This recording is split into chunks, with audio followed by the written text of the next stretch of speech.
All right, congratulations, you made it to day two, and I'm hoping that you had a good experience with day one. We'd love to hear about how it went, so feel free to post some stuff on the Facebook page, let us know.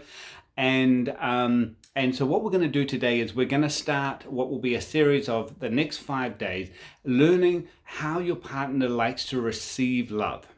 And so there's a fairly well-known book written by a guy by the name of Gary Chapman called The 5 Love Languages. And he's talking about a pretty old idea that we like to give and receive love in different ways. And so, and like most of us, we like getting love in all the different kinds of ways. But most of us have a couple of ways that we really prefer to receive love. And in couples, you often find that couples will have one love language which is in common, pretty high for both of them, and there's often one or maybe two love languages where you're a little bit out of sync. It might be high for one person but a little bit lower for the other person.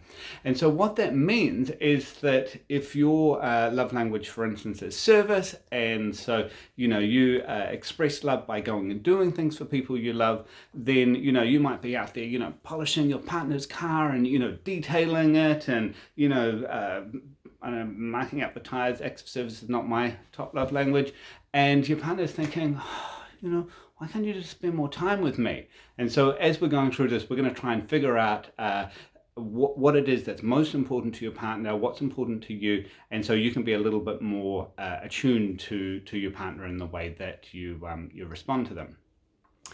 So as I said, the tendency we have is we tend to give what we want rather than what our partner wants, and then the problem is that it falls flat. And I had quite a good example of this the one time. I gave my partner a poem that I'd written for her, and she said, "Honey, that's really nice, but what I'd really like is if you cleaned the toilet."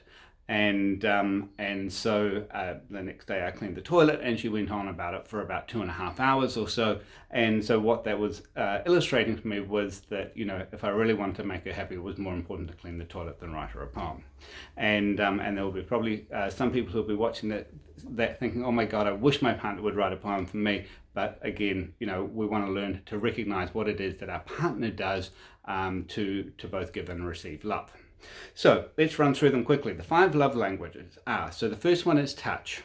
The second one is words. The third one is quality time. Fourth one is service. And the fifth one is gifts. I'll run through those again. Touch, words, quality time, service, and gifts. And I wrote them down in the list because normally when I tell people I get through 4 of them and then start trying to remember which one I've left out.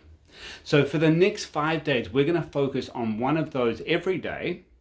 And today's focus we're going to do is touch.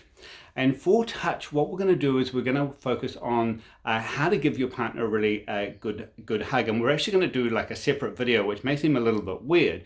But a lot of the ways that some people hug, particularly if this is not your primary love language, is it can communicate to our partner that we're not really into them, or that we feel awkward or uncomfortable. And so I'm really just going to run you through a series of tips on how to give a really great hug.